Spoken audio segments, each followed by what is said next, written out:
So we need to get the facts straight. How does this virus work? How does it transmit? Where does it want to go? And let's protect ourselves. I'm Dr. Peter Lin. I'm a family physician in Toronto, Canada. The coronavirus is a family of viruses that can cause as mild things as just a common cold, all the way up to SARS or MERS. These are these bad pneumonias that we're talking about. And basically what these viruses are, they look like a tennis ball with all these spikes sticking out of it. And depending on the type of spike, it allows that virus to attach to certain places. So some viruses, they have the spike that attaches to your nose. So basically you just get a common cold. But the SARS virus and this new virus that we're talking about has the spike that allows it to attach to the cells in your lung. And when it attaches there, it puts in information to make photocopies of itself. So it uses our equipment to make more viruses. I'm declaring a public health emergency of international concern over the global outbreak of novel coronavirus. Most of the coronaviruses live in animals. In this particular case, it was from Wuhan. There was a fish market where they were selling live animals. And the thought is that the virus was in a live animal, then it crossed into a human. But then what we found was that people were getting sick in terms of healthcare workers, in terms of family members that were looking after them, which now meant that the virus can pass from human to another human. Just like all viruses, it needs to reach a target, which is your lung. And it has to get there with your help. It has no feet and no wings. So therefore it needs us to move it there. So that's why we keep saying, don't hang around sneezy people because you're gonna breathe it in. And don't touch your face because that's how the virus is gonna get in. The masks are helpful, but they're not necessary because they're leaky. The ones that you and I buy basically have pockets here, so therefore the virus can get in. What the masks really do is they stop us from touching our face. If you're sick, we tend to mask you, so therefore you're not spewing out the viruses to other people sitting around you.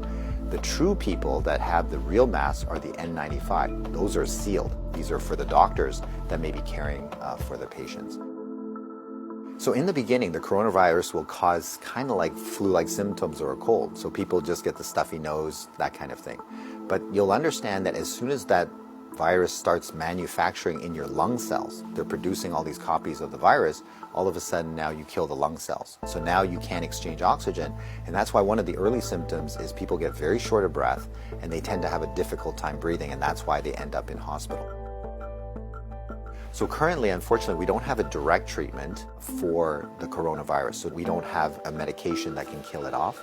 And so it's really supportive. So in other words, the patient can't breathe, we give them oxygen, help them to breathe. They can't drink, so therefore we give them fluids to support them.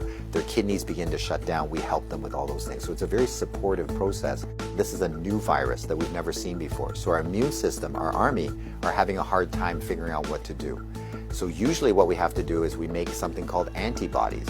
So these are things that can grab onto the spikes that we see on the virus, and it'll get rid of the virus for you, and that will actually bring you back to good health. So therefore the elderly may have a worse outcome, and of course the young children.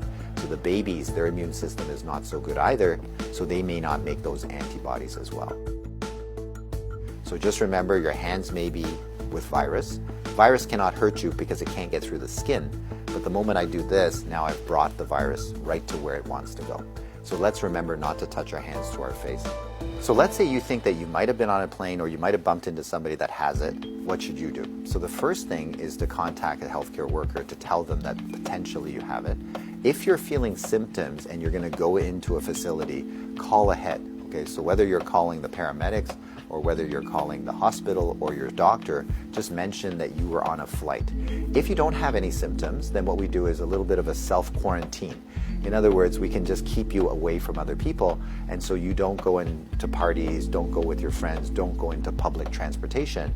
So we can contain it very easily by making sure that you do a self-confinement, so to speak, for the, let's say, 7 to 14 days is the longest incubation time. So after that, if you're feeling well, then you don't have anything to worry about. So if we get the facts right, then we don't have to be overly worried, but we do the right things so that we don't get the virus ourselves and that we don't pass it on to others. And if we look after each other in this way, this virus will have nowhere to go. It needs us to move it, it needs us to make copies for it, and if we don't help it, then the virus will stop. So we have the power to do that right now.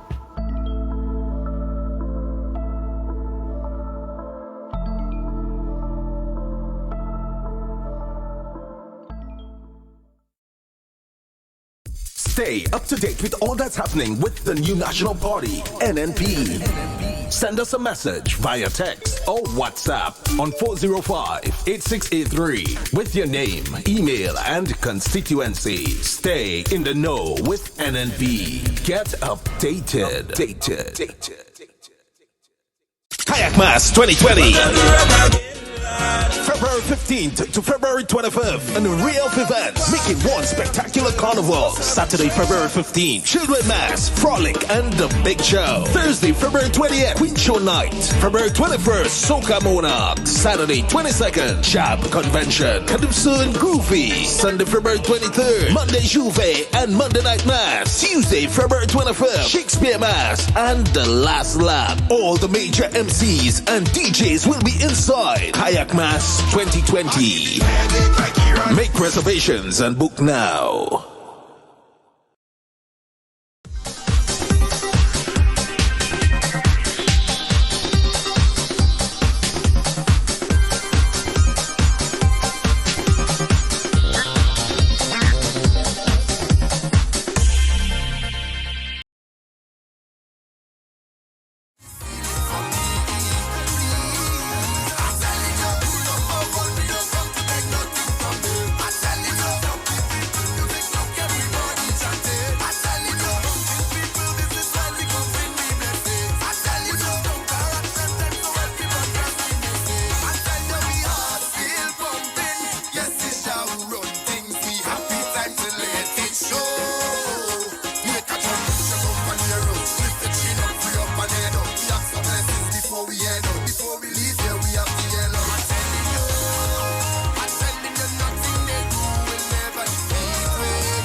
The strength of the iron, it's in the testing. Bring them up, it's not a loss, it's just a lesson. Be grateful for your blessings. You've been digging deep to find that inner strength. No, it's not the time to give up. No, nah, nah, nah, nah.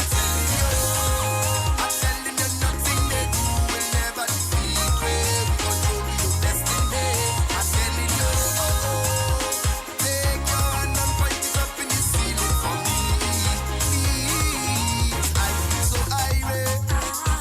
Wake up and I ready. Must make it ever steady. Setting goals is necessary while they hiding. Precious time they wasting like a disease. It starts spreading. Know which if they eyesight. I say I don't know why. Some will worry about the next man's stride. Try to match up a next man's life. Fix your life. And as soon as I start walking on, you want to make something must be wrong, yeah man. I don't come here for that. All you help me burn and that's it. I'm telling you.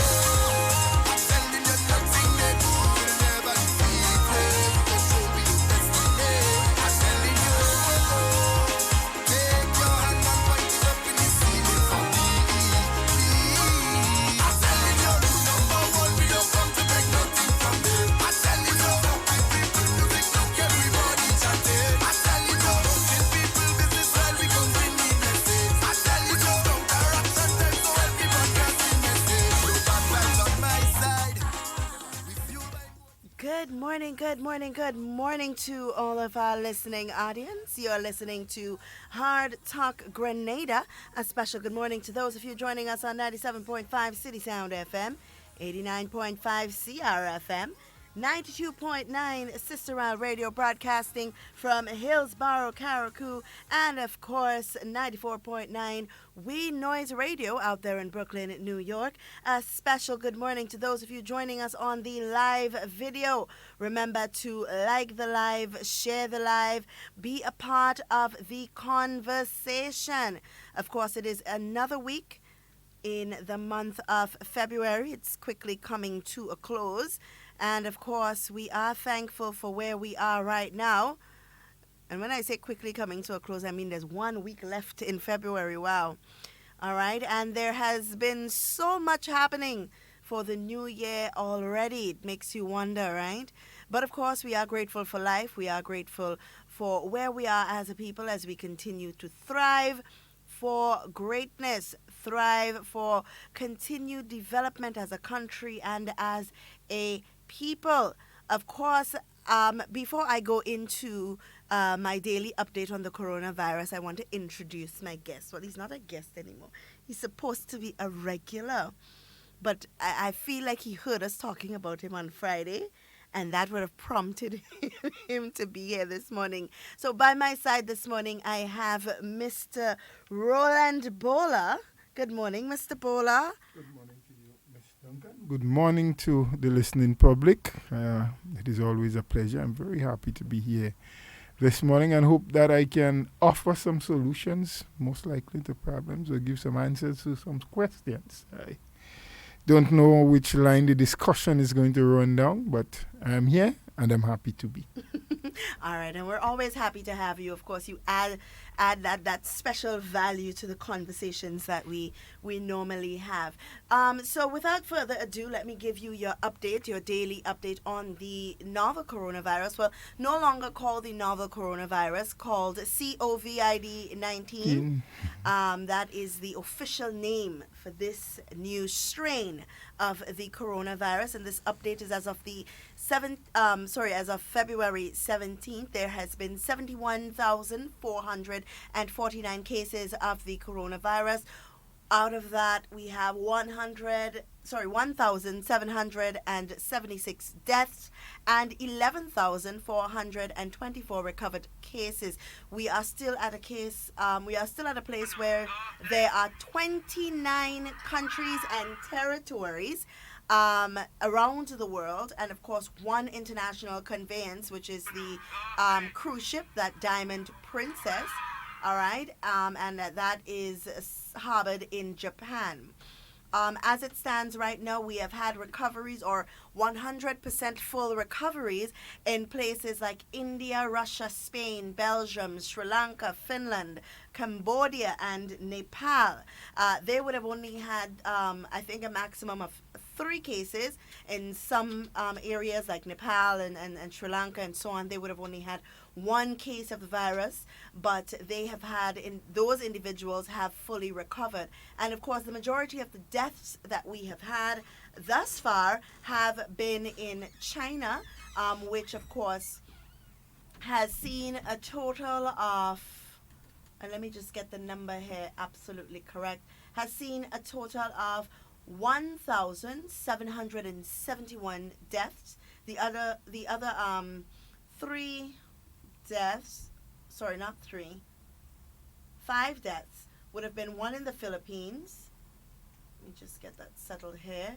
1 in the Philippines, 1 in France, 1 in Taiwan, 1 in Hong Kong, and 1 in Japan. And we gave the profile of these people who would have passed away as a result of the virus.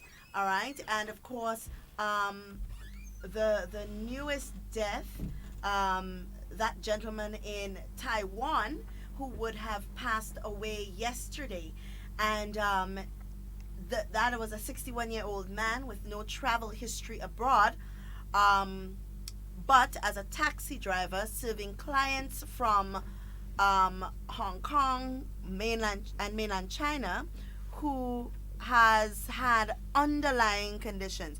So he didn't visit China, but he has had access to persons who would have come from China. And of course, he would have had underlying conditions, and they would have listed it here: diabetes and hepatitis B. Now remember, we have said that if you do have underlying issues, if you are immunocompromised, which means that you have something like a heart condition, HIV, cancer, diabetes, a viral infection, something like that, then the possibility of you dying from the disease or the virus is greater. All right, so you want to keep that in mind. All right. And of course, I need to break down the cases because a lot of people are asking, is that 71,490 and 49 all new cases? So let me break it down for you.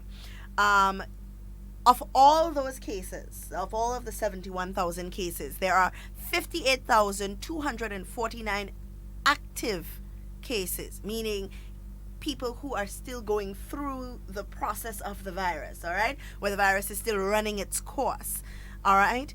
Out of that, we have 46,923 people. That's 81% of the persons infected, or the persons currently infected, in mild condition.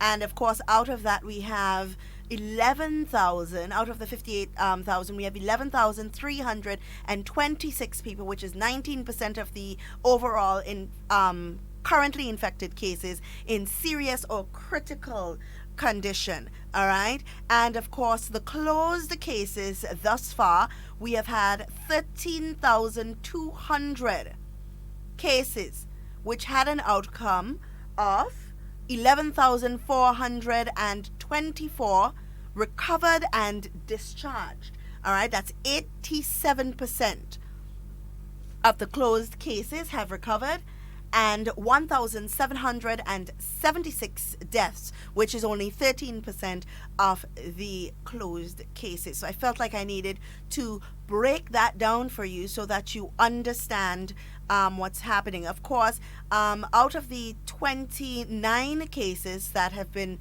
the 29 territories that have reported cases, the highest cases still remain in China, which is at 70,553 cases, and of course a cruise ship containing 454 cases. That's that Diamond Princess cruise ship that's harbored in Japan. And then in Singapore we have 77, Japan 66, Hong Kong 60, Thailand 35, South Korea 30, Taiwan 22, Malaysia 22, Germany 16, Vietnam 16, the USA 15, Australia 15, France 12, and it goes down lesser and lesser as we go along. Remember, I said you can also do your checks by going to Worldometer. That gives you a daily update of the coronavirus cases, the deaths, recoveries, the territories. It also gives you an update on the cases. They break it down for you, basically. As of this morning, we have had 2 new cases in Hong Kong, 2 new cases in Singapore, 1 new case in and another new case in Hong Kong. So it breaks it down for you as the information becomes available to them. Great. That's a lot of information to take in all at once, Ms. It is. Duncan. I know the people out there who are listening would be glad for it, but it probably would have gone over the heads of quite a few. I mean, there were some huge numbers, 11,000, recovery, 58,000, what is active, what is mild. I mean, plenty of information. The bottom line is what is being shown here is that while, yes, people are contracting the virus, the majority, over 60%, probably 70+% of people who have contracted the sickness is in China. Yeah. Where it originated from the same province of Wuhan, which has the largest amount. But there's a light at the end of the tunnel. It is also, the record is also showing that people are recovering. Yes, and people can recover. Your immune system, if strong enough, can help you to survive the virus. Interestingly, over the weekend, I was reading up that they have not yet been able to totally prove its effectiveness. But there is a drug made in Cuba, actually, has been used in HIV patients and other people with acute illness that they are now mass producing in China under license there from Cuba, that doctors believe can help bring some relief.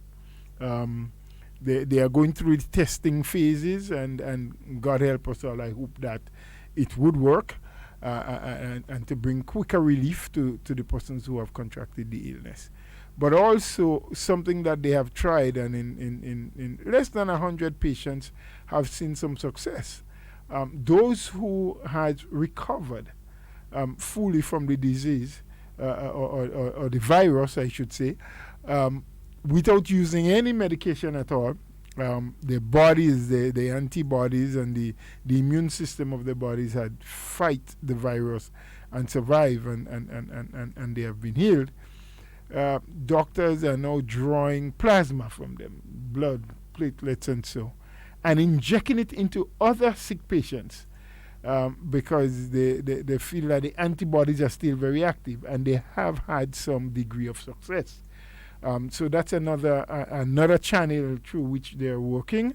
The numbers that have contracted the virus is far more than those who have been cured so far. So the amount of blood plasma that they can get would be limited. But if that is working, and if the drug can help, we do feel that there is some kind of light at the end of the tunnel. But to zero in back home on Grenadian soil, we've just over the weekend also seen the release of the first quarantined individual, who was the first student that came in from mainland China. Over 14 days has passed, and the Ministry of Health officials are fully satisfied now that that individual has gone through the coast, and the time has elapsed, and they have seen no signs. And there's a full statement from an interview that he did with the GIS. And I think the GIS sometime this week will be airing the full interview, and as many of us who can listen and look at it as possible, it will be good. But that goes to show, though, and that's what I wanted to zero in on, that is that our local health officials are actually adhering to the protocol that has been set out by the WHO and by other regional bodies, and that at no time or at any time possible have they done anything that went contrary to the protocols and to endanger the lives of the Grenadian people. Yeah. And it begs the question still, why is it that some people felt it was necessary? And I haven't seen much of it lately. Maybe some are still there, but I haven't seen much of it. The question that it begs is, why did they see it necessary? Why was it incumbent upon them to blast all over social media all sorts of negative, improper, incorrect information about plane loads of Chinese coming, and they bring in the virus because they bring in money for Grenada? And I mean, come on, people. Let's think. As we have always said on this program, let's be factual about what we see. Absolutely. Let's seek credible information. Why create hysteria in the nation? Why make people get so jumpy and worried up until this day? Yeah. And thank God, and we hope it would remain that way, there have not even been a sign of anyone with the virus. Yeah. We can't say that we are safe yet, because we understand how it transmits. It doesn't have to be because you went to the place where it originated from. It could just mean that you got into contact with someone who's been there, someone who has had it. But kudos to the Ministry of Health, the minister, his team, the doctors, the nurses, and the entire team, the frontliners who are there at the ports of entry, those who are checking. All they talk about, oh, we don't have equipment. We have had our equipments and so set up many years now, testing people's temperature as they pass, identifying cases that they think may warrant further investigation, and they would intervene and question and interview and quarantine if needs be. Yeah. So it means that we are on the ball. We are not immune. We can't say that Grenada is a safe haven, but what we can surely say is that we are doing what we are supposed to be doing as a nation. The Ministry of Health and the workforce within the Ministry of Health, all and sundry who is involved, are doing what is expected of them. And we do hope and pray that we will not have anyone coming across our shows with the symptoms. But if they do, that with the level of operation that takes place at the port of entry, that they will be able to identify that individual or those individuals, if there are more than one, and be able to isolate them, quarantine them, as they have been doing from the onset. Yeah. And make sure that they keep the entire Grenadian public safe. So hats off, kudos. I mean, it's not easy knowing that there's this virus out there, and there are chances that you, as the medical practitioner, as the frontliner, whether nurse or doctor or whatever you are, stand a chance of contracting it. But you have to daily go out there and do your part in safeguarding the nation. That's a Herculean task. Of course. That's a big ask. That's a great sacrifice. And it shows that we still do have many people who are not just patriotic, but are prepared to do the jobs that they have signed up to do, even when their own lives is at risk. Thank you. And more of us as Grenadians should be hailing great thanks and saying congratulations to these frontline workers, these people who face the traveling public on a daily basis, and ensuring that they do what is necessary to safeguard Grenada. Once again, on my behalf and those of us who are on this program, we say thank you to all of you. Absolutely. And let me read the release that was let out by the government Grenada on the 15th of February. And it reads, the Ministry of Health earlier today released the first person from quarantine after medical officials were satisfied that he had no symptoms of the coronavirus and so poses no risk to the country. Wesley McKee, in an exclusive interview with the GIS, said he is happy that he does not have the coronavirus. Neither did he display any symptoms or symptoms related to the virus.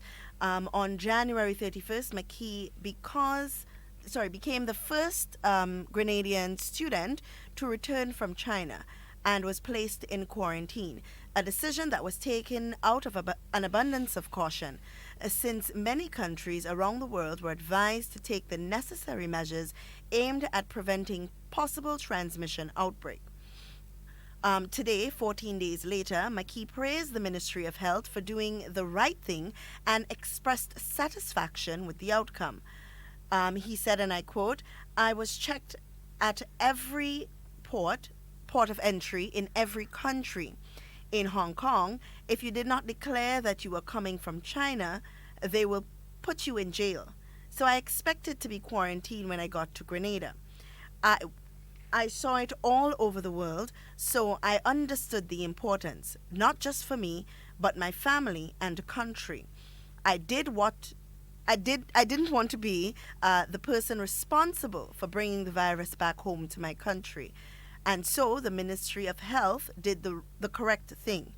End of quote.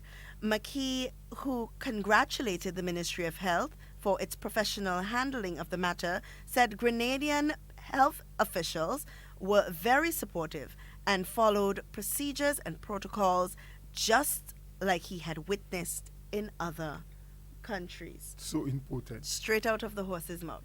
So important to be underlined and stressed, just as he has seen the protocol being followed in other countries.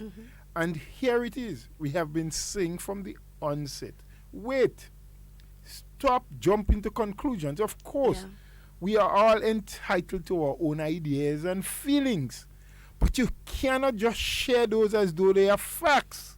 Very true. We have always said that there are protocols that must be followed, that they are laid down by international, not Grenadian systems, not Grenadian health officials, but international, the protocol that every other country would follow. Yeah. There are some countries that went beyond and did even more than what was asked, because at the time, when there was the arrival of 6 and 2, I think 8 officials, business officials for 2 days in Grenada, these are officials who went to other countries before they landed in Grenada, to Macau and other places, and they were checked just like they were, like it happened in Grenada when they came. Every port of entry before arriving here, and after leaving here, they went to other countries. So this noise, that's why they tell you the noise in the market is not necessarily the sale. So let us as Grenadians, we keep pleading and begging for that. Let us act sensibly. There are things we must complain about, and no one would want to stop you when you have the right and you have the facts and you have the information to back what you're saying. But when you want to act with scare tactics, when you want to create confusion, when you want to rile up the public for demonstration on things that are not factual, then we have a problem. Then we have an issue. Because you cannot in one breath say that you love this country and at the same time spreading false news and information, things that are going to make the rest of the world become worried. I mean, people were out there saying, oh, the virus is already here and the government is hiding it. What is there about that for the government to hide? As a matter of fact, it is ruled by the WHO that once you find someone in your country, how do we know of the other 24 countries that have contracted and the numbers there? It is because they are required by law to report once they have, or once a new person has contracted. They have to report. And likewise Grenada, because we follow the same protocols. We follow the same precepts and directions. So when people just jump out of the woodwork and talk about, oh, the disease is here and the government is hiding it for what reason and hiding it from who? Exactly. What does it benefit us? In fact, the more open we are, the better it is for us, because the more benefit we will receive. Yeah. But I keep thanking God, because I don't know, while we are doing everything possible, that we have the kind of resources to really deal with if we have a couple of cases that comes here. So thank you, Lord. And thank you again to the health workers, the frontliners in particular, that risk their lives and that of their family, going out there every day, boarding aircraft, checking people's temperature, ensuring that those who come from areas where cases have been found, that they get particular attention to ensure that they are not in a position where they have symptoms or probably have contracted the virus. So we are doing, and Mr. Markey has said, he has seen here in Grenada what the Ministry of Health has done and is continuing to do. Likewise, you have seen in the many countries that he has passed through, coming out of China before he arrived in Grenada, following international protocols. Yeah. But you know what's very sad, Mr. Bola, that when on the onset of the information of the coronavirus and what was happening around the world, and then the officials arriving in Grenada, there were a lot of specialists, a lot of people with intellect that were giving their opinions and bashing government and saying a lot of things that were detrimental to the image of Grenada, and some of them without respect for institution and without respect for the Minister of Health and without respect for the health officials, who, by the way, were the ones putting their lives on the line to ensure that you, the same Grenadians who were bashing them, did not contract or were in a safer place, you know? And they were very vocal on social media, sharing and commenting and saying all sorts of obscene things. But now, they all seem to have gone very quiet. They don't even share the good news. They don't even share the benefits. I haven't seen any of them share any of the multiple pictures going around on how to protect yourself, how to remain safe, how to remain calm. You know, I haven't seen, and I've looked. I've made it my duty to check just to see. You know, look, just the other day, the government made a decision to turn back a cruise ship that had a couple passengers with gastroenteritis. Not even the coronavirus, but gastroenteritis. Right. And nobody shared that. Nobody shared that information. But had that cruise ship docked on our ports, social media would be colorful with all the same specialists, with all of their opinions and intellect, and all of their sayings of how inadequate, you know, they think our Minister of Health is, and how bad our health system is, and you would have heard them. But not one of them took the opportunity to commend. Not one of them took to social media to encourage, you know, or even to correct some of the erroneous statements that they themselves would have made. And that just speaks volumes about the mentality of some of our people. Yeah, you know, great question that you're asking, Ms. Duncan. But here is what. A lot of the misinformation, a lot of the propaganda, a lot of the noise and the quarrel and so was not done, in my opinion, and we have said that on this program before, simply because or came out of genuine concern for the Grenadian public.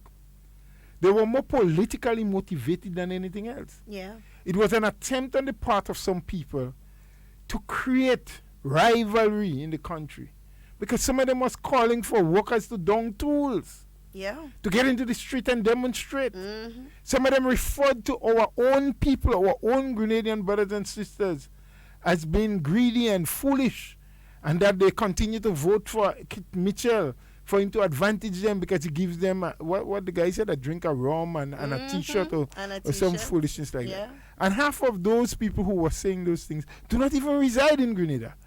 Do not even understand. And that is the funny thing, eh? Yeah, what is taking place here. And they went on and on and on. So it does not suit their purpose. It will not feed their hunger to now spread the good news. It is not to their benefit now to say to people, oh, commendation to the Ministry of Health in Grenada, commendation to the government. This is what they have been doing. They have put on the travel ban as the rest of, or most people, because not everyone, because even Barbados just hold it, they have not banned travel out of China. They haven't. Dominica has not done it.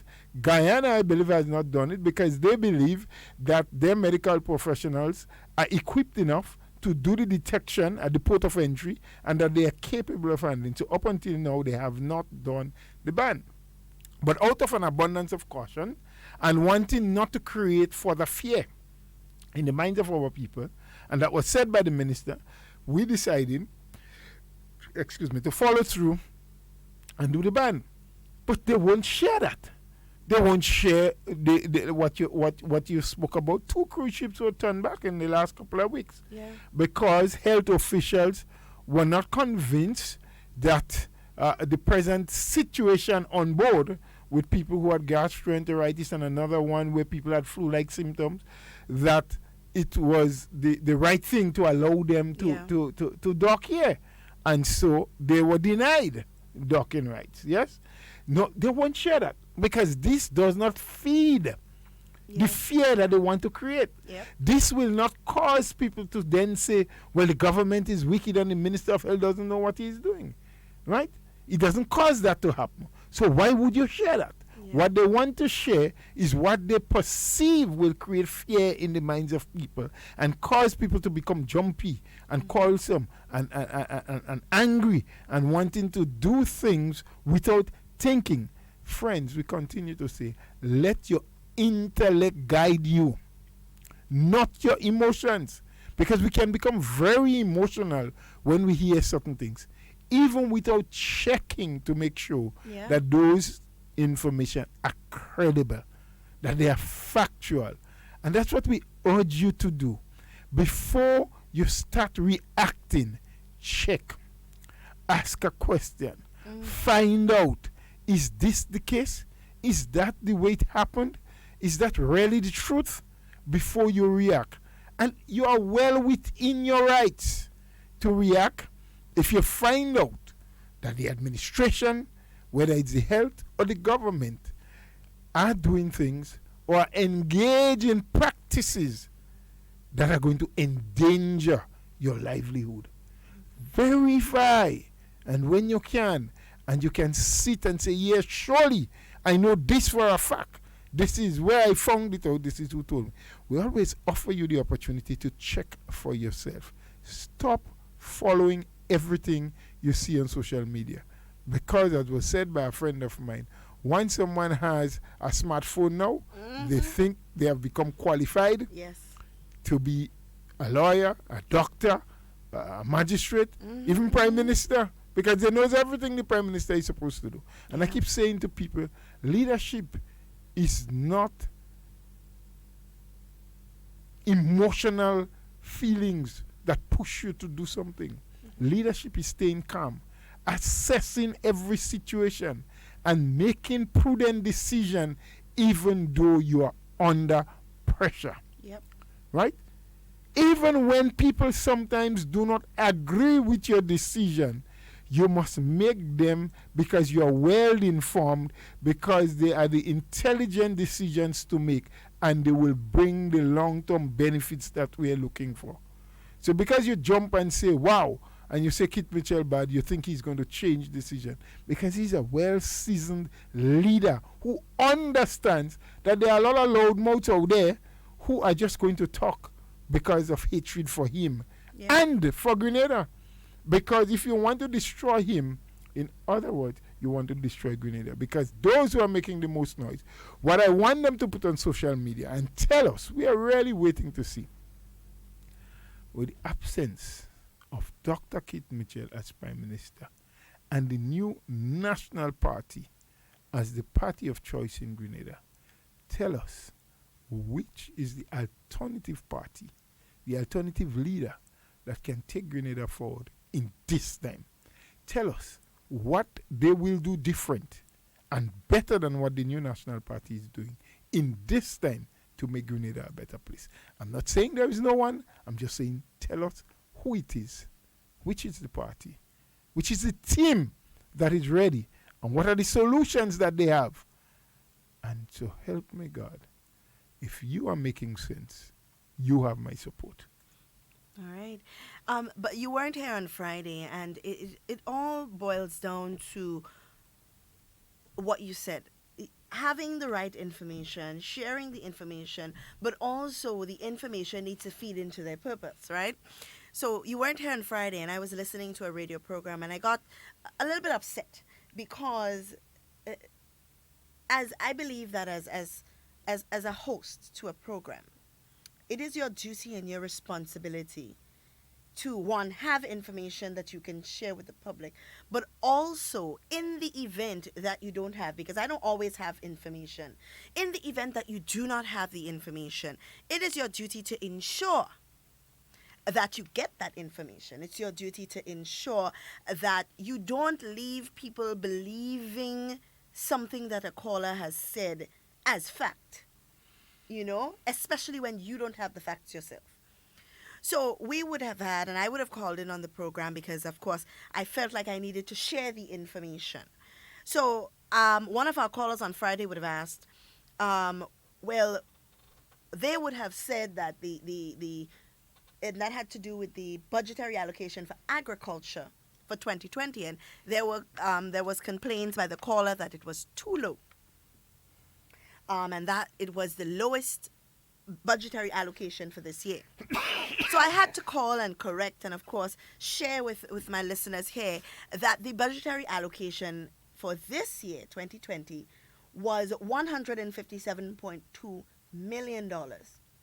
But also, I promised my listeners that I would find out for the past 3 years, 4 years, what the allocation was. And of course, true to my word, I would have done so.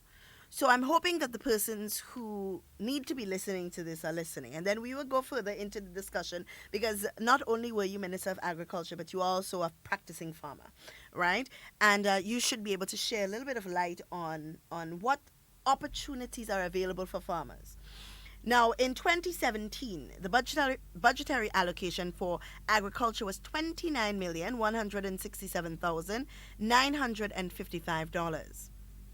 In 2018, it was $16,452,478. Sorry, 52,000. Sorry. Yeah. $478. Let me read that again. $16,452,478. That was 2018. In 2019, the budgetary allocation for agriculture was $18,544,770. And what was the allocation this year, Mr. Bola? 157 million. Yeah. So how could that be the lowest? Well, again, it depends on how you do maths, and how you extrapolate your figures. Some people see things different. 157 or 58? 57. 157 million. Way above. Way above. Hundreds of percent more than you had 2019, 2018, 2017. Yes. So, sometimes it's all about having the facts, and you're so correct. One of the issues that I do have with a lot of the radio programs, the call-in programs in particular that we have in Grenada, and while I appreciate the level of media freedom that we have in Grenada, much opposed to a lot of other countries and neighboring countries, we have over 20 FM stations in Grenada.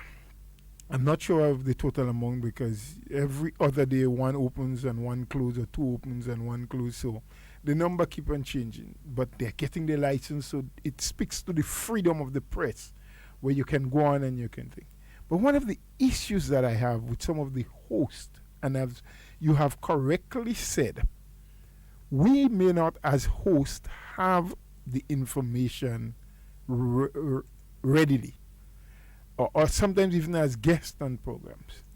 But I find that oftentimes when people call in to a program and they just bash and they say things, the host generally doesn't ask that individual, are you sure what you're saying is factual? Is there a way that you can inform us as to where your information, is it okay, came from? Or do you have a source that you want to share with us? And I mean, it's not every occasion you have to ask that. But sometimes when something doesn't sound as though it is well placed, can you just ask? Can you just inquire as the host? Ma'am or mister, and you don't want to be rude. You don't want to say to anyone that I believe you're telling a tale or you're not speaking the truth, because we don't know for ourselves. Yeah. But we can at least probe a little bit and say, let's be certain that the information we're sharing is factual. Because a lot of times I find these hosts just allow people to babble and go on and say and make assertions and accusations and so forth. And I believe the day and the time will come when some people who these accusations are made about, or libelous stories are being told about, may want to take action. Yeah. And some of the hosts may find themselves in a little bit muddy waters. So I'm just advising that sometimes we can just ask, tell me, are you certain? Do you have the facts of what you're saying? Can what you're saying now be tested in a court of law? Those kind of little things sometimes may make people think twice before they just babble out things that are not factual. And I think what they don't understand is that everybody has a right and a freedom of speech, but you are creating a forum where people have an opportunity to express themselves. Yes. But they are also addressing a mass of people. So you need to ensure that the information that they are putting out there is factual information, because then you now become responsible as the source of incorrect information. You know, and I think that's a lot of the times we don't understand that that is what we are doing as people. So, for example,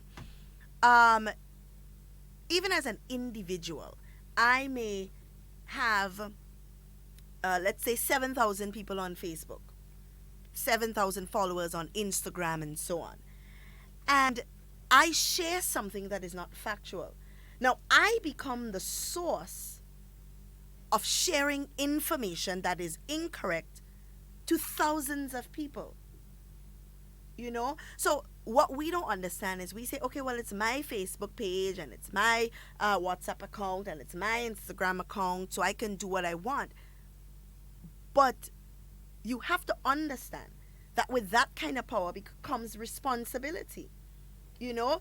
And make it worse if you have people that are looking up to you, people who consider you as credible. Now you go and share this information that is less from the truth, and you have all these people believing something that is incorrect. I think there's something that we need to add here to Ms. Duncan, and maybe in sourcing, because I know you try to source people to bring onto the program that can give further explanation. And I'm not sure which division of the Royal Grenada Police Service, whether it's the FIU or some other source, the CID or whoever, you probably need to investigate that. There are laws that governs what we can and cannot, what we should and shouldn't do on social media, because many of us can't find ourselves in conflict with the law, because I don't believe for everybody who goes up and put on a post and say something and film a video, and you know, people like themselves and they like to hear themselves and see themselves doing things, and they feel important because they get several hundred likes and people tell them, oh, that was good. But sometimes we are crossing the line based on what the law allows us to do. I'm no expert of the law, but I do know that there are legislation in place that speaks to what is allowable.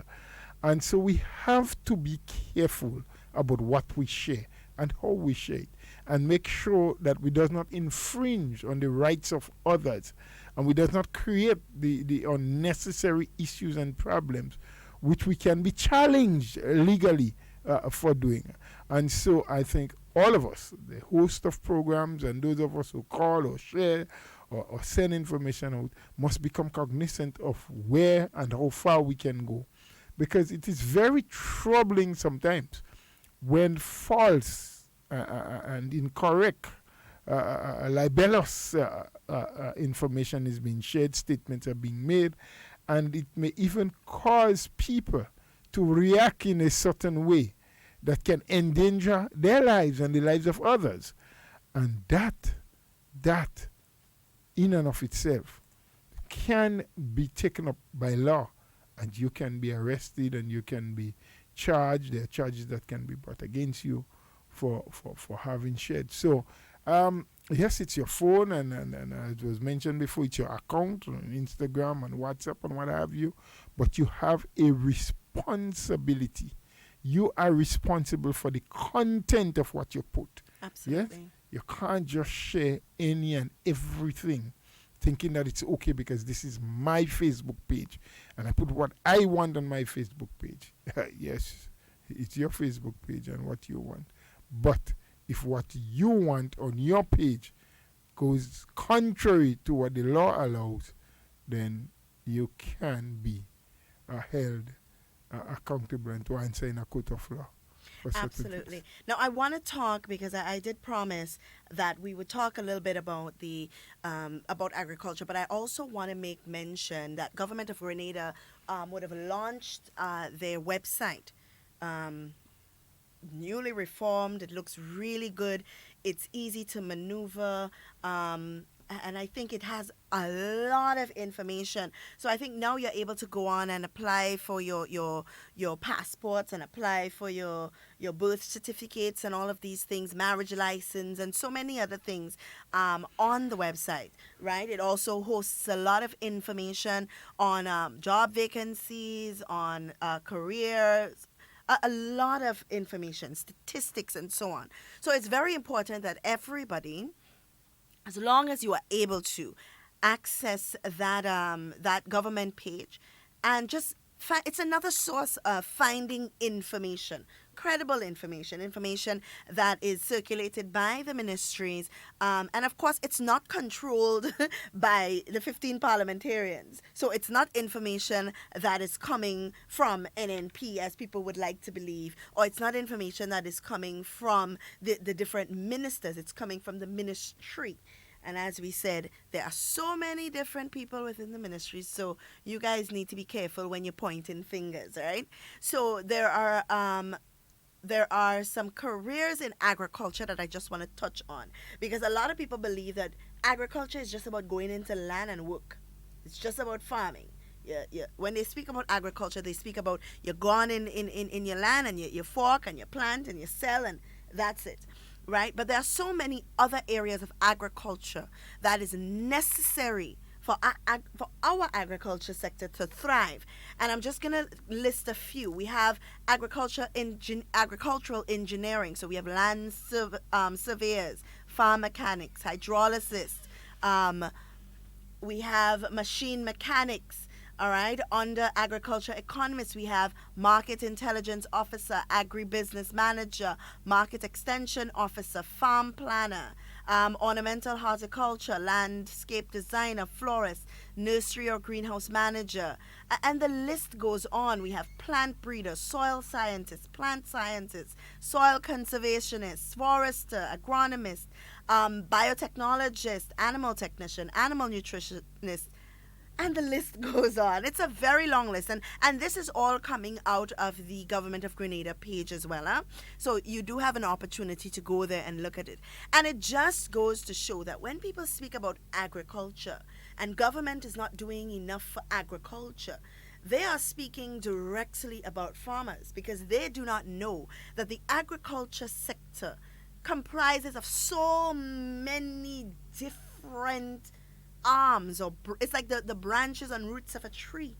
So many different sections, that you have to take into consideration. So many different sections that are deficient. Well, I like the word deficient, but I don't know. There are quite a number of trained personnel within the Ministry of Agriculture.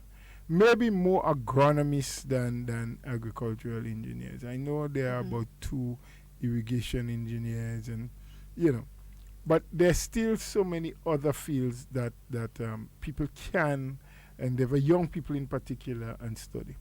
The difficulty that we have seen, or the deficiency over the years, I believe what we have seen is that normally when individuals gone out there and pursue their degree in those areas, and they return, the expectation on the part of most of them is that I have returned with a degree at whatever level, and now it is my time to be given a desk and a chair with an air-conditioned office and a computer.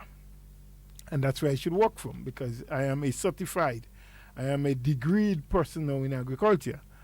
And they seldom wants to go out into the field where they can practice what they have learned. Yeah. They seldom want to put on a water boots and have their hands touch the soil anymore. And that is where I believe the greatest deficiency is, because the transfer of information, the technologies that they would have learned, is not passed on to the ordinary man that is into plant propagation or into the field working or into the animal husbandry, because the interaction between the certified individual and the hands-on person in the field is not there. Yeah. You know, they may do a lecture or go to a meeting every now and again and present a paper or something like that. But there isn't that constant interaction. There isn't that person-to-person contact where they can say directly to the farmer, well, look, I think you are doing this incorrectly, and this is why you're not getting a better yield, or this is what I believe you should try to ensure that you get a better yield from those things. So we want to encourage the young people out there. It's not just about the cutlass, the boots, the fork, or the hoe, about spreading fertilizer or planting a tree. There's a lot more to it. As it relates to agriculture. The whole marketing side, how do we preserve some of our fresh fruits and vegetables? How do we get them to the market in better quality? What are the times that we should harvest in the day, certain things? Because all of those things can make a difference to the quality of the product that meets the consumer at the end of the day. Packaging, our methods of transportation. Sometimes we overload crates. We put too much. So those at the bottom get squashed. Should we separate ripe ones from green ones? There are so many things that we need to learn and to do differently. But even those who've gone out there, have studied, have acquired the knowledge and information, when they return, they want to be in an office because they think that's what I'm qualified for now. Yes? Yeah. So we have to make the change. There must be a quantum leap. We have to spend more time. Yes, you are a qualified individual, but you are better to us if you come out into the field and show hands-on what needs to be done. Absolutely. Now, I've heard reports of, and I want to be very careful in saying this because I'm not saying all farmers, but it has been brought to my attention that the majority of the people complaining, and I mean apart from those who will complain just because they feel like the agriculture sector is a way to hit the government, but apart from that, we have farmers who complain that not enough is being done in the agriculture sector. And from my research, what I understand is that these are the farmers who actually expect government to do everything as it relates to farming for them. So government must provide them with all of the tools for farming, and they must then just reap the crop, sell it, and get the money. And there have been a lot of instances, and this is not hearsay, this is factual information, a lot of reports of farmers who have done that. They expect government to give them everything. They want lower prices in this, lower prices in that. They want free this and free that. So basically, you are running a business that is subsidized by the government and you are reaping all of the profits. And that cannot work. It has to be, and this is where love of farming comes in, and understanding the benefits of farming and what farming can do for your country. And I think that information is not what's being portrayed to our youth. We want more young people to get into farming, to become farmers or to become agriculturists. And then at the end of the day, we still stand on public forum and talk about how farming so bad and the agricultural sector so bad. Now, how can we mesh the two?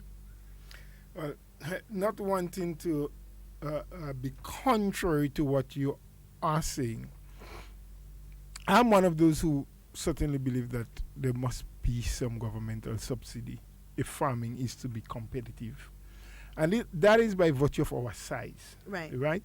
So we are not large enough and has vast acres or hectares, as they would call in the bigger countries, of flat lands that can be mechanized.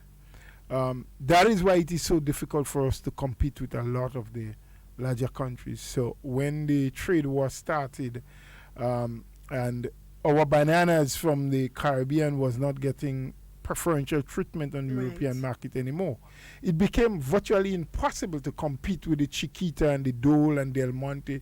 These large companies that operated out of South and Central America, because when you go onto one of those farms, it's totally mechanized.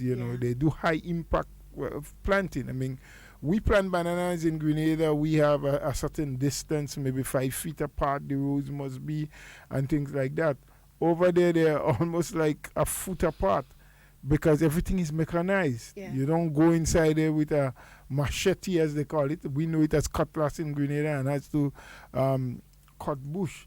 You don't go with a hose or with irrigation pipe. Everything is strip lines, and they have these massive tanks that they would mix in all of the chemicals with the water. So as the water drips into the stools of the plant, they get all the chemicals they need, the nitrogen and the phosphorus and phosphate and other trace elements that they need. So in that way, we can't compete with them because of size, mechanism. They specialize in doing what they do. So I believe there need to be some level of subsidy. For ages, I think we have gone about it in an incorrect way in which we subsidize, because we subsidize across the board. So for example, the government receives fertilizer from Morocco, but which they have to pay for the shipping and the clearing and so forth. And then that's fertilizer is being stocked up, and farmers are entitled to a certain quantum. Once you have a farmer's ID and they can prove that you are engaged in farming, you get. But I think it is unfair for a vegetable farmer, say Roland Bola is a vegetable farmer, who farms on an acre of land. And Nazim Benjamin farms traditional crop. So he has a 5-acre plot of nutmegs, and he has a 5-acre plot of cocoa, and he still does some bananas and plantains and so. So in other words, he has 15 acres. But the rule across the board says 5 bags per farmer.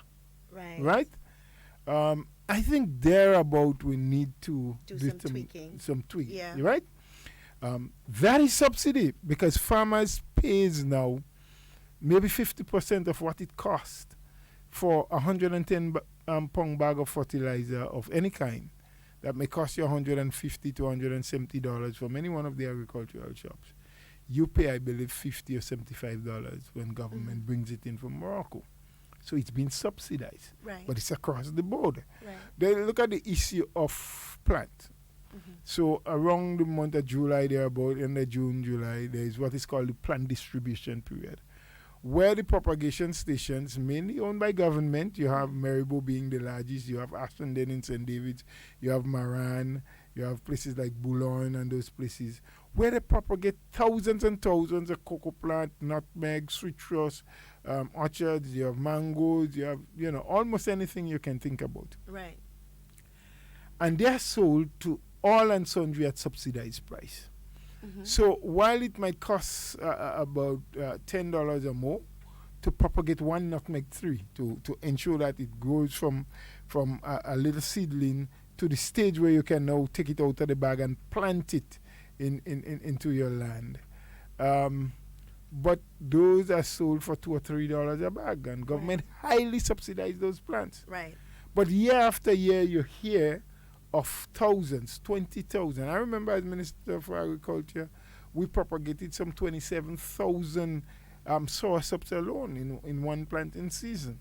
There were about 20,000 nutmegs and close to 20,000 cocoa plants. But year after year, the quantity that we produce have not increased dramatically. Right. And what you find out when you go out there and check is that farmers come, they make a request, they have X amount of land, so they want 200 and 300 nutmegs and so much cocoa, and half of those never get planted. Right. The other half that is planted is never cared for. So year after year, they keep having to repeat and replant in the same areas, right? But these are highly subsidized plants. Right. So it's not like government is not subsidizing and it's not putting. I have forwarded the idea long ago, and I'm prepared to repeat it again. I've made an announcement at a plant opening session and I told the farmers that I'm suggesting that to the cabinet, that government do not subsidize the price of the plant to the farmer. So if it costs $10 to produce a nutmeg tree, the farmer must pay $10 for his nutmeg. But the subsidy must come down the line for that farmer when he cares for that tree and he brings it up to the point where it can now produce, where it can bear. So as opposed to a farmer buying 200 nutmeg plants at $2 per plant, Let him buy 40 at $10 or 25 at $10 if $10 is what it costs. Let him buy what he affords and what he can take care of. So at the end of 3 or 4 years, you would have 25 new nutmeg trees that are bearing, or 20. And then government gives you a rebate.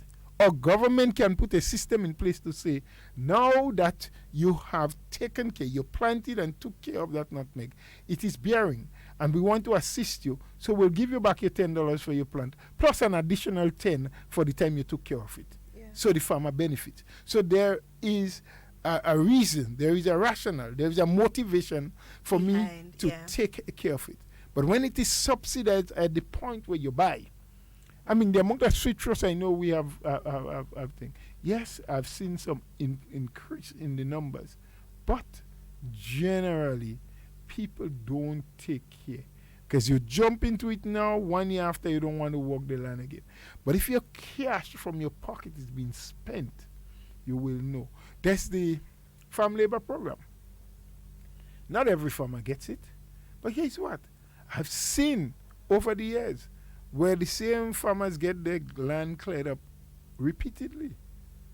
And there have not been much difference. There have been no improvement or increase in productivity, in production from the land. So I say, a farmer may not get all of his land cleared, but he can get a certain section, and then he has the fertilizer, and government work with them. So you have 10 acres. What we can help subsidize is 2 acres. So we'll help you clean it. You will buy your plants, we'll help you plant it. And all of those things. So there must be a systematic change. So I believe in subsidy. But I also believe that people must see farming as a business. Because it's not totally true that farming doesn't pay. There are a lot of people in Grenada who does exceedingly well.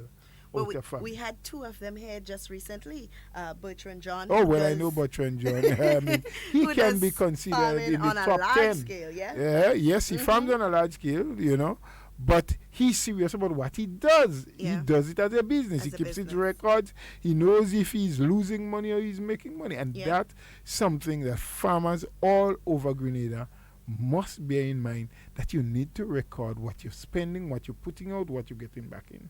All right. We have a caller on the line. Good morning, caller. Good morning, Miss Duncan. Good morning. And good morning to Mr. Bowler. Good morning to you, sir. Well, you know, Mr. Bowler, sure. When you all have programs like that, like what is been taking place with you all this morning, I don't know how we should be upset with the naysayers when all they are left with is lies, propaganda, and misinformation. Because there is no way whatsoever for them to counter the positivity that is being spewed on your program this morning. But I was to interrupt and call, because if I did not get through today, it means that maybe I would have had to drink a quarter Babashmo this afternoon. No, you're joking. In order to calm my... I'm not advocating alcohol, but I would have had to consume a quarter Babash later on this afternoon in order to calm my nerves down, because I was not able to say what I had to say. I hear you. Now, listen to this, gentlemen. Mr. Bull and Miss Duncan. As a man with common sense, yes, I'm listening to those in a position of authority to speak on issues. I believe Grenada have done everything possible from a health standpoint to protect us from this coronavirus by following all the established protocols to deal with this outbreak, and by working with the World Health Organization and CARFA. We have worked in a collective way with our regional partners, with our regional brothers and sisters, to protect our people. And Mr. Bola, to date, we do not have the virus in Grenada. Hope it will never come. You know, being a former NDCI, You know, and I'm telling you, Mr. Bola, a lot of people today who is playing NDC and making a lot of noise, none of them, and put it in your pipe and smoke it, have been the kind of committed and dedicated NDCI that I have been. Well, I know If what they you was don't- like, you know.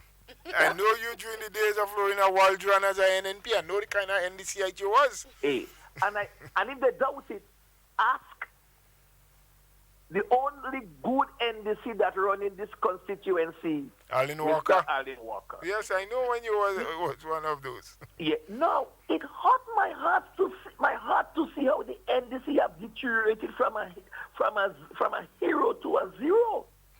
And after 20 years of doing the same thing with no positive results, no efforts have been made to date to come up with a different strategy. Instead, they continue to go down into this bottomless pit with no resurrection in sight. You know, they remind me of a Jab Jab song we used to sing many, many years ago as a young man. When I dead, bury me so. We don't want no flowers at me grave. When I dead, bury me so. You want to bury your towel on you? And listen to this, Mr. Bowler. This is why the NDC as an alternative group they are where they are today. Listen, the Sutters Brickwater project, no. The Livera project, no. St. George's bus terminal, they say no. The cruise ship terminal and docking facilities, they say no. The ministerial complex, no. The athletic stadium, no. The cricket stadium, no. Grenville Market, no. Grenville bus terminal, no. The general hospital, no. The second phase of the hospital, no. The Mirabeau Abattoir, no. The Imani program, no. Assisting the poor and vulnerable in this country, no. The Grenada Invitational, no. Mr. Bola, Miss Duncan, can you tell me where Grenada would have been today if this government did not undertake none of these projects that the NDC have said no to? No, listen to this. I'm very glad that I took the time to better understand and get to know our Prime Minister. Because if I had continued to believe the propaganda about our leaders, I would have never known that we have a leader with that level of caring, that level of concern and love for our people, with that level and that level of fairness and a level of generosity that no other leader to date have been able to demonstrate. Mr. Bola and Ms. Duncan, I thank you all for the time.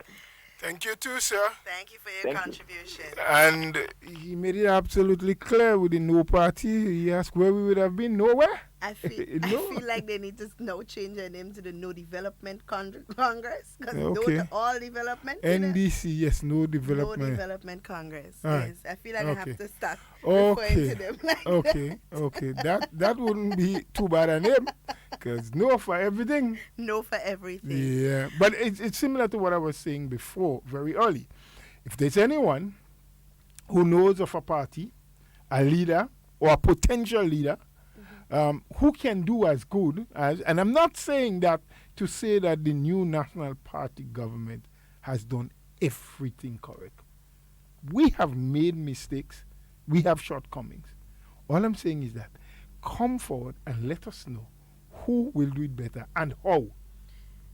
And you see, I think people are misunderstanding. Now, we support the new National Party because we see the benefit Definitely. that it has brought to the country. And I think a lot of people misunderstand the reason because they do not themselves don't have any valid reason as to why they support whether it's a party or an individual.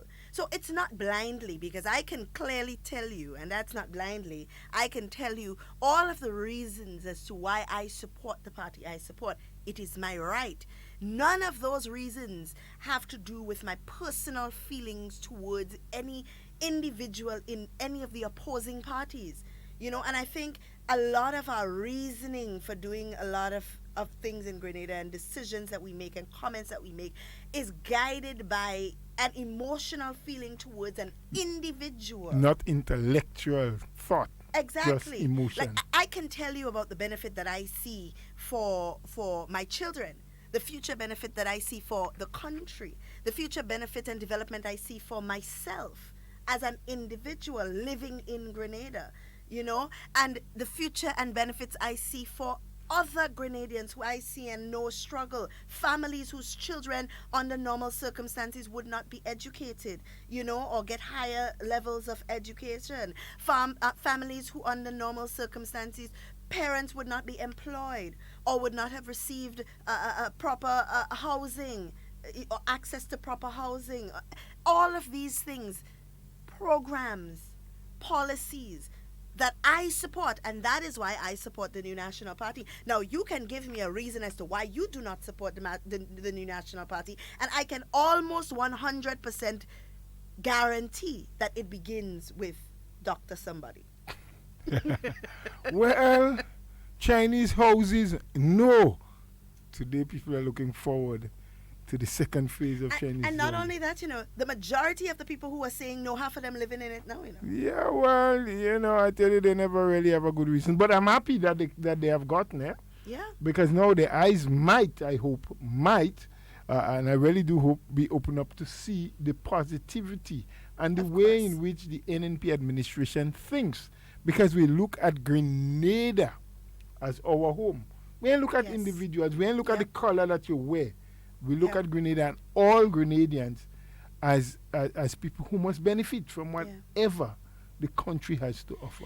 I saw something this weekend that brought a tear to my eye, Mr. Bowler. I was in the supermarket, and there was a lady there with a small child making her groceries, and she would have come into the supermarket with a less fortunate man, one of those... I really don't like the word vagrant, so I'm not going to use that. But he's less fortunate. I'm assuming he lives on the street because he roams the street regularly and so on. No shoes in his foot, tattered clothes and dirty clothing and so on. And she came into the supermarket with him with one purpose: to buy him food and something to drink. And the reason that brought a tear to my eye is because clearly she wasn't doing it for gratification. She wasn't doing it for praise. She wasn't doing it for somebody to notice and say, she didn't have a sign on her chest that said, look, I helped this person. She did it because she saw somebody in need and she felt like she needed to help. And I feel like there need to be a lot more Grenadians like that, to see somebody in need and just help them, just basically because you want to help. And that really brought a tear to my eye. Well, I'm happy that it touched you, and it is something that more of us should be doing, but I don't just believe it's just individuals. I believe if we love ourselves, our family, and our country that much, there's so many other things.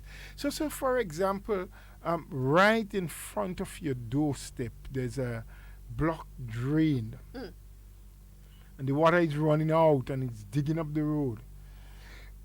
And you wouldn't take a spade and just clear whatever it is that is blocking the drain after a heavy rain or something. Because that's not your responsibility. That is government's work. But it's in your neighborhood and sometimes right within your sight. And not only that... we wouldn't cut a branch. There's so much other things that sometimes we need to just do because it's going to benefit us in one way or the other. Yeah. And as you say, not doing it because you want to be noticed or doing it because you want on Independence Day that they must call your name and say, well, in your community, this is it. If that happens, all kudos to you. If you get a medal for it. But I think we should just do things because it is worth doing and it's going to be beneficial, not just for you, but for your community and your country at large. And some of those same people you see a block drain in front of your house, rain is falling, seeping into the road and so on. And that same individual lower down the road, there's a pothole as a result of it. They're complaining that government isn't fixing the road. You know? We need to do more to help. Of course, we do need to do more to help, and I think it's a change of mindset. It's the way we think and the way we relate to each other as Grenadians. We need to become more close knitted. Look at Barbados. You think Barbados doesn't have a lot of things going on? I'm speaking to my friend the other day, and the amount of murders he told me happened in Barbados just recently. People walking into cafes and shooting other people and shooting other individuals. We are very lucky to not have these things in Grenada, but what makes the difference with us and Barbados is that they understand how information affects their country. Of course. They have understood that tourism is a big part of their culture, a big part of the reason they have so much development within their country, and they don't want to jeopardize that as a people, because you don't even see from some of your friends that are living in Barbados, they may get something on social media, but they don't share it with everybody else, you know, so their business is not all over the place. Not that they're trying to hide it, but that they understand. They're protecting their country. Of course. They're not loudmouth like some of us, man. I saw this lady, wow. I'm a Grenadian and no facts. Where's the facts to back up what you're saying, madam and mister, and so many others. But, you know, we can leave that to rest, because I think the best way sometimes to answer your critics is to perform. Is to perform, yep. Yep. And the performance speaks volumes. Yep. Now, I was doing my research on agriculture, and we're going to go back to that, because a lot of people still don't understand that there is a lot happening in agriculture and for farmers. Like, for example, farmers get 100% concession on their 4x4 vehicles and so on. They also get 75% concession on vehicles that they bring in that are under 5 years. Yeah, it's 100% across the board once the vehicle is less than 5 years. Let me see. Check it out. The thing is, and there are qualifying factors there, because I don't want every person that calls themselves a farmer to feel that I go now and I get 100% duty-free concession. You must be doing a certain level of farming that brings in, and I think the level of farming is not necessarily the amount of lands that you own, but I think they measure it by the output annually, right? There's a value, an annual output that you must be putting out annually that will qualify you for a concession on a vehicle. Mm-hmm, mm-hmm. Yeah. I saw the information earlier, but I will definitely have to you have it rechecked, but I think once the vehicle is less than 5 years old, it should be 100%. That's what I recollect. Well, that's for 4x4 vehicles. Generally, but yes, there must be specified vehicles, because a farmer will not qualify to get a vehicle to bring in a luxurious car, for example. Right. Or a SUV, a BMW SUV or something like that. It has to be a vehicle that is suitable for farming purposes, to help transport your inputs into the land and your produce out of the land. Right. Yes, so all of that is being handled. It is enlisted, it's in law, and the extension officers will do the verification, not the ministers, the extension officers. So a lot of times people think that the minister is who would determine whether I get a concession or not. That's absolutely false. Because people do go, some farmers do go to, and other people to the minister and say, oh, look at where I'm farming, look at what I'm doing, put in a word for me. A minister can't put in a word. It's a policy. It's a policy. And once you adhere to it and you qualify under the policy, you have an entitlement. And that is irrespective of who you support. And all those things. And a lot of people don't understand that in most cases, the permanent secretaries within the ministries have a lot more power in these kind of decisions and recommendations. Well, they are the administrators. The policies are being made by the ministers, because at one time farmers were only receiving 50% concession. I was in government when it moved from 50% to 75%, and then from 75% to 100%. and it was brought before the cabinet, and there was discussions and deliberations, and so the ministers make the policies at the cabinet level.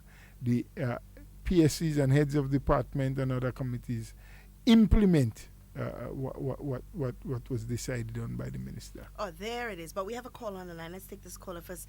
Good morning, caller. Hello, caller. Good morning. Good morning, caller. Nope. I'm not hearing, especially on that overseas line. We're not getting the calls from there. But we do have another call on the local line. Good morning, caller. Hello?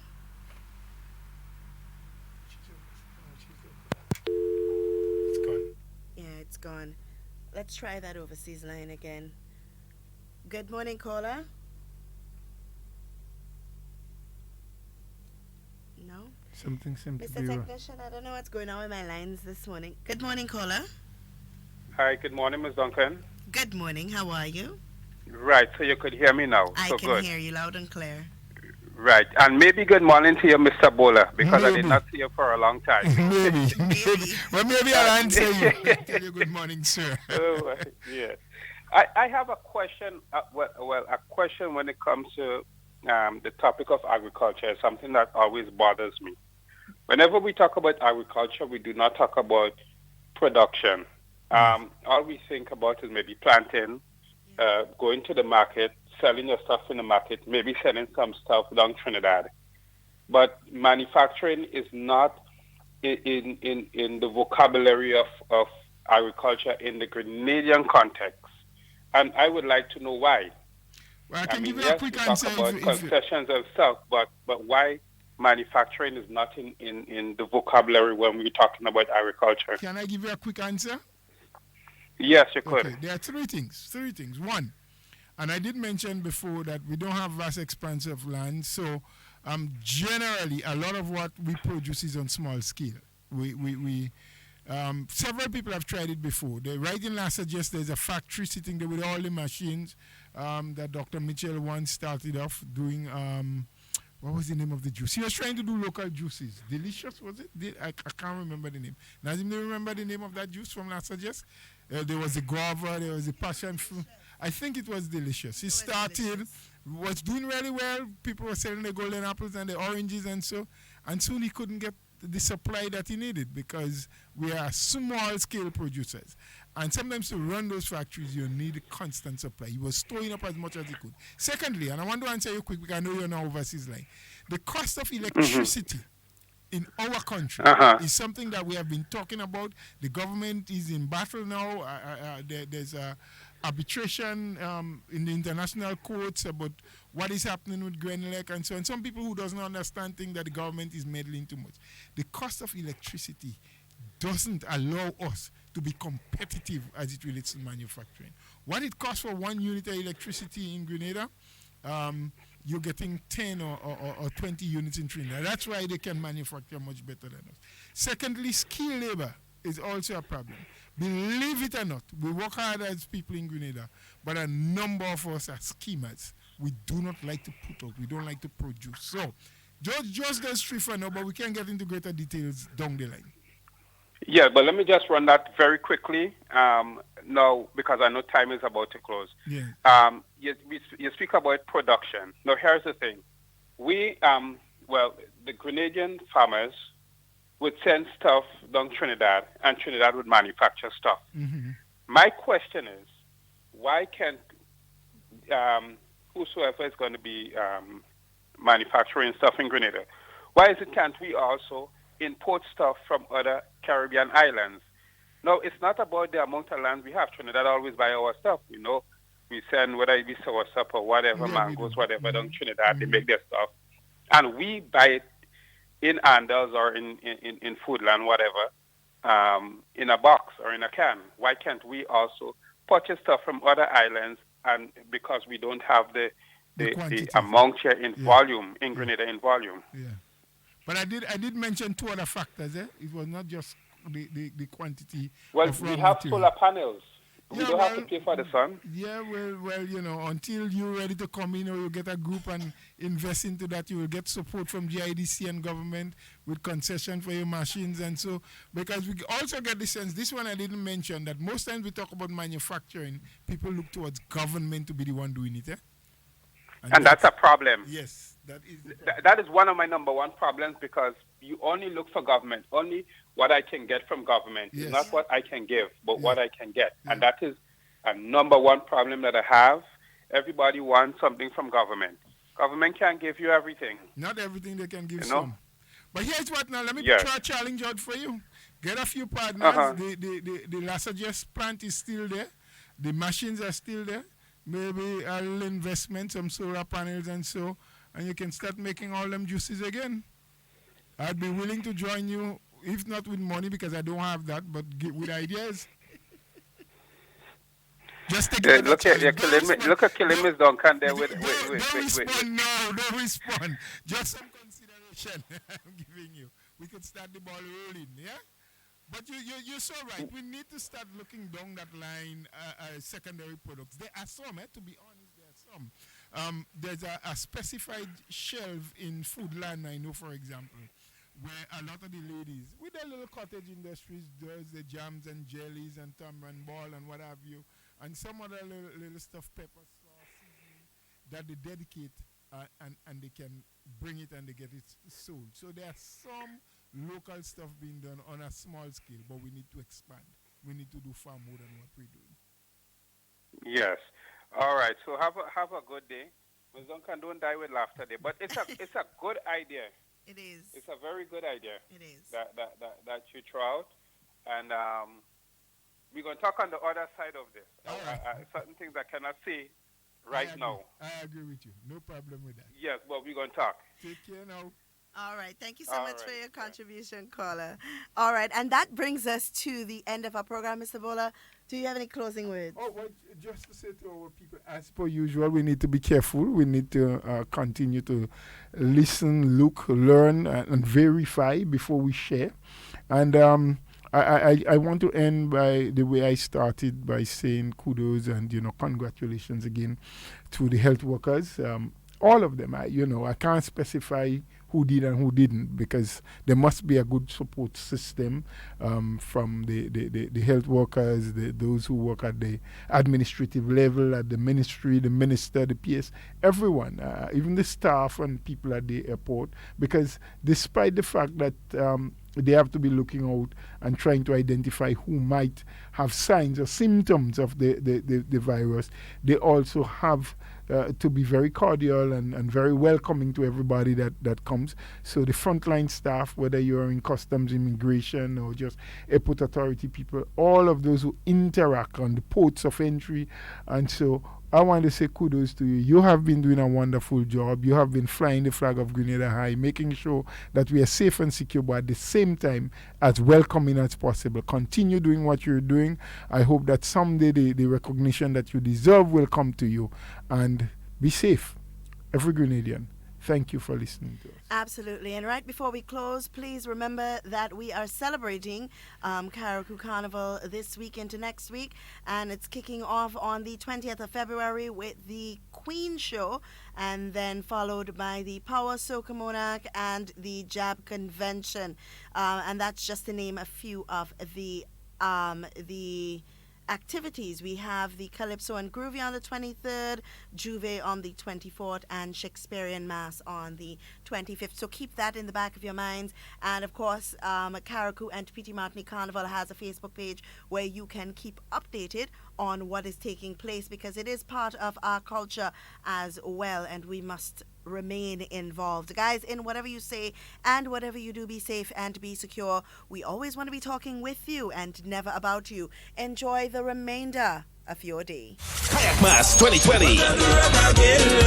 February 15th to February 25th. An array of events making one spectacular carnival. Saturday, February 15th. Children Mass, Frolic, and the Big Show. Thursday, February 20th. Queen Show Night. February 21st. Soca Monarch. Saturday, 22nd. Jab Convention. Calypso and Groovy. Sunday, February 23rd. Monday, Juve and Monday Night Mass. Tuesday, February 25th. Shakespeare Mass. And the Last Lap. All the major MCs and DJs will be inside Kayak Mass 2020.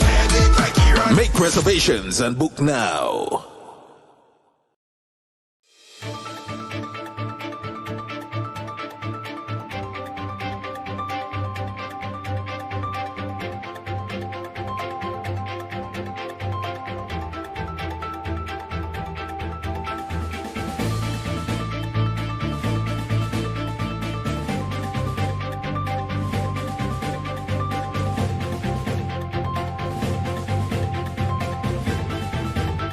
Government assures that all is being done to help students in China through this challenging period.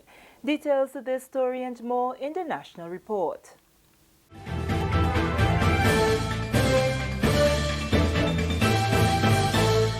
Welcome back. With the details to the news for Friday, February 14th, I am Sherry-Ann Noel. The parents and other relatives of students studying in China have been assured by the government of Grenada that all possible steps are being taken to help them through this challenging period caused by the outbreak of the coronavirus. The assurances were provided by representatives from the Ministry of Health, Education and Foreign Affairs who met with the parents Thursday afternoon.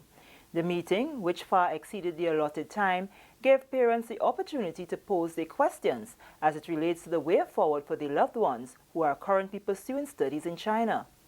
Honorable Peter David, Minister for Foreign Affairs, reassured the parents and guardians that the ministry officials have been in communication with Grenada's embassy in the People's Republic of China. I've just come from a meeting with the Chinese ambassador. In fact, I think we met every day this week on that issue. And they are saying that, listen, it is as important to them as it is important to us that nobody, no foreign national, contracts corona, because it leads, of course, to all of a doubling up of the propaganda against them. So don't believe that the Chinese do not care. I'm saying this in the context that the Chinese government have put resources at the disposal of their government in order to fight corona. Now, with respect to the students, our ambassador in China has been in touch with all of the students. Now, any student who is not in touch is because the student is not on the WeChat, on the chat groups. There are two chat groups established by the embassy in China. One chat group for the students at the epicenter, meaning Wuhan. Another chat group for all of the other students in the other areas. For example, Shanghai and Chongqing and all these other areas where we have students, they have a bigger WeChat. The reason why she separated them is because the Wuhan students are in the most difficult situation because they are on lockdown. And they are on lockdown for their own safety and for the safety of everyone else also. For their own safety primarily because none of them have been diagnosed. It means that for as long as they stay where they are, given the history of the infections, the spread of the infection, they will be okay. Minister David said government is doing its best to ensure that the needs of the students are met. The Chinese government has placed resources at the disposal of the Ministry of Foreign Affairs in China to take care of the needs of foreign students.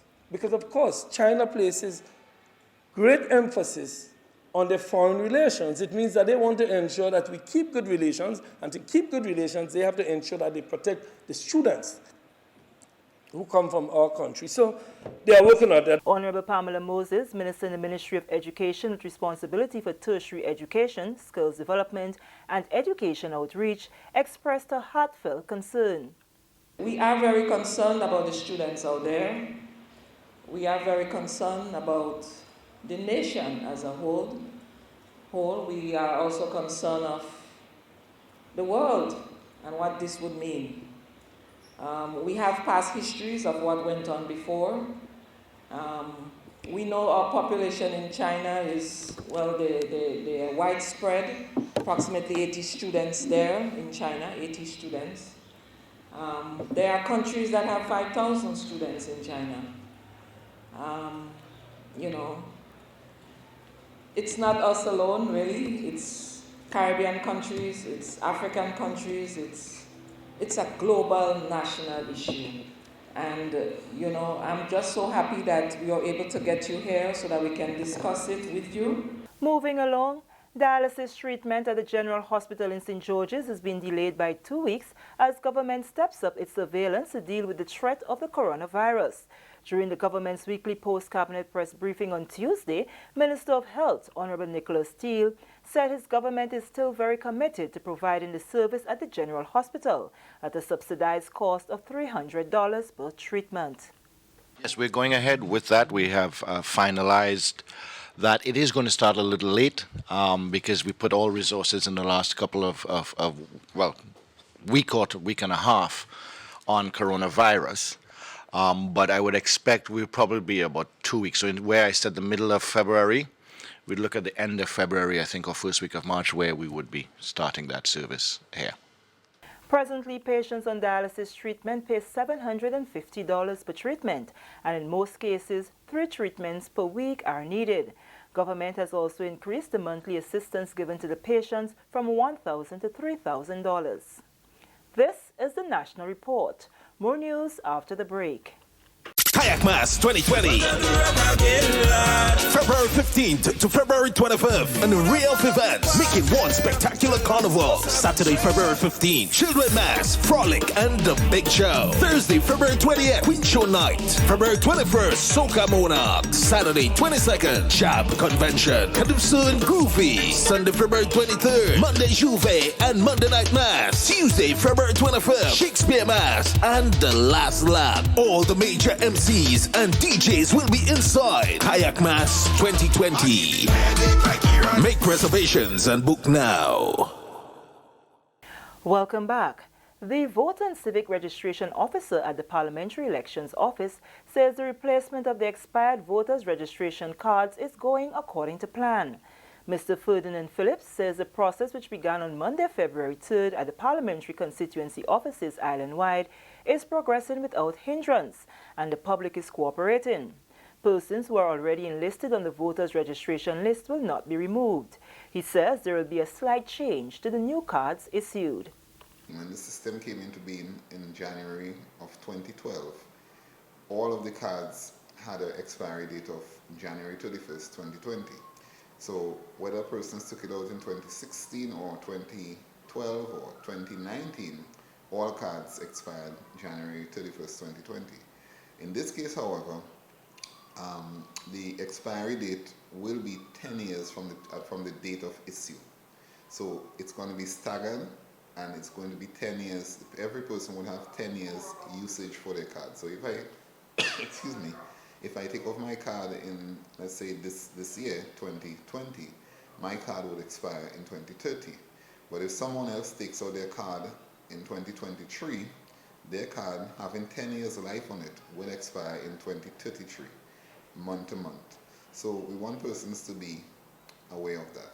Once visiting the various parliamentary offices to have the expired cards replaced or to register for the first time, there are certain documents that must be presented to the clerk to facilitate the process. What are the documents? It's either your valid passport, your Grenadian passport here, or your official birth certificate. Again, your valid passport or your official birth certificate. If someone wishes to upgrade their information, supporting documentation must be produced. And I normally use the example of, let's say someone gets married and they need to have their husband, they need their surname to now reflect that of their husband. Again, the marriage certificate will be required.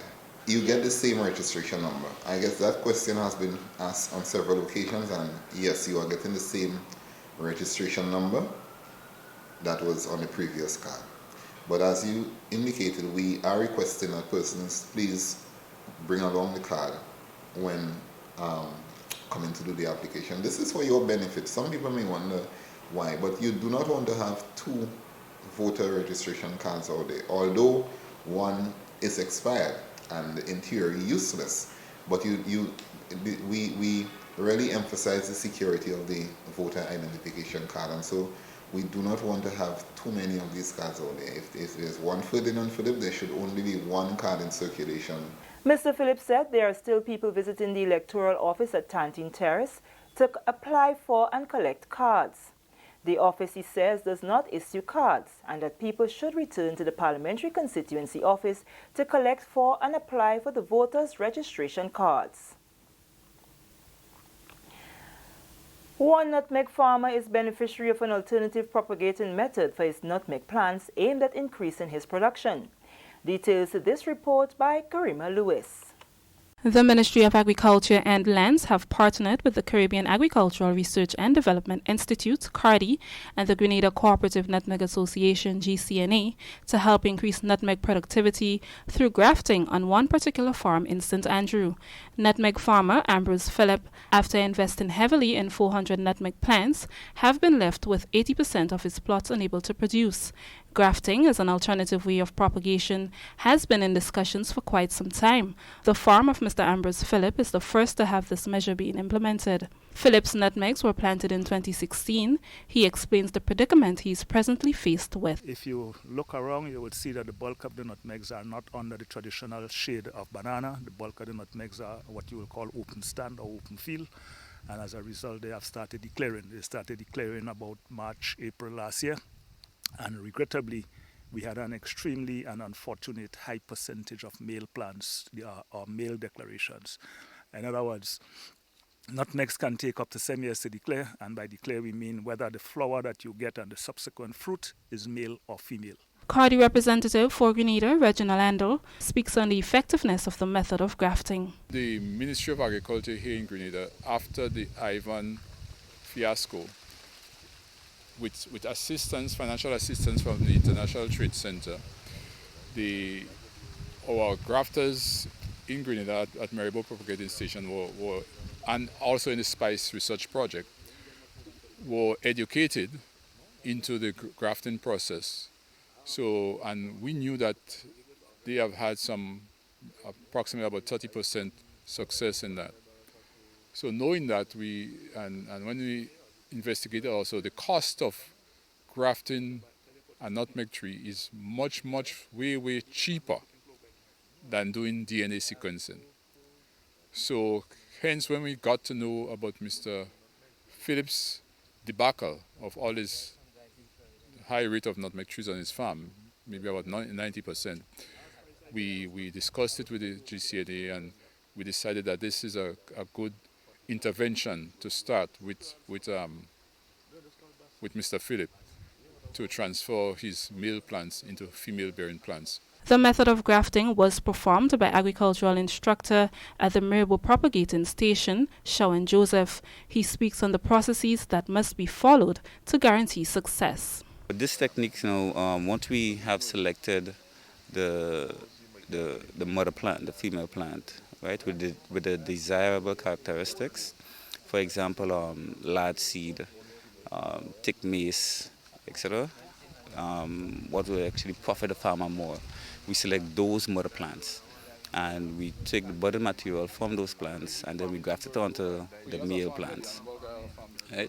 After the budding process, it will take about, say, a month or so, a month to 6 weeks. And the farmer will have to be there to observe the plant, observe the graft, remove the tape, as I will demonstrate. Once you realize the bud is active and it's starting to grow, the farmer can take it off, and we will notice that the tree in return, the bud that grows out, will be a female bud, and then you control the plant growth to not make the rootstock take over the bud. General Manager of the GCNA, Roderick Sinclair, says this initiative is just the start in its implementation, as other farmers who face a similar situation also stand to benefit. For the Ministry of Agriculture, I am Karima Lewis. And with that story, we come to the end of the National Report for Friday, February 14th, 2020. On behalf of the news and production team, I am Sherry Ann Noel, thanking you for viewing.